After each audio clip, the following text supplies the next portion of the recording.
యథార్థవంతుల ప్రార్థన ఆయనకు ఆనందము. దేవుని బిడ్డలారా, మనం ఏ పాపము లేకుండా దేవుణ్ణి అడిగేవారిగా ఉండాలి. మన ప్రార్థన ఇష్టానుసారంగా జీవించుకుంటూ మనం ప్రార్థన చేసినప్పుడు దేవుడు మన ప్రార్థనకి జవాబు ఇవ్వడు. నీతిమంతుల ప్రార్థన ఆయన అంగీకరించును. కీర్తనల గ్రంథము 66వ అధ్యాయం 18వ వచనము.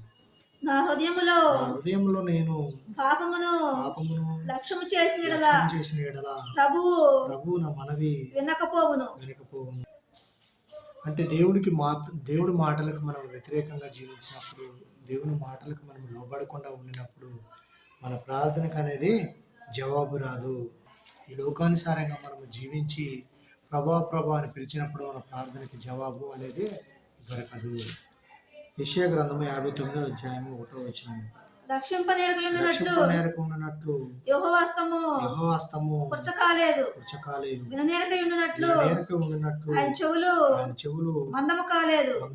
మీ దోషములు మీకును మీ దేవునికి అడ్డుగా వచ్చును. మీ పాపములు ఆయన ముఖమునకు మీకు మరుగుపరచును.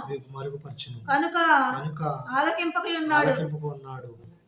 దేవుని బిడ్డలారా, మనం బాధలో ఉన్నప్పుడు, బలహీనతలో ఉన్నప్పుడు, రోగాలతో కృంగిపోయి ఉన్నప్పుడు దేవునికి ప్రార్థన చేసేవారికి మనము ఉంటాము. దేవుని బిడ్డలారా, ప్రార్థనకు అనేది జవాబు రాదు. ఎందుకు రాదంటే మనలో యథార్థత లేదు, మనలో నీతి లేదు, మనలో పరిశుద్ధత లేదు.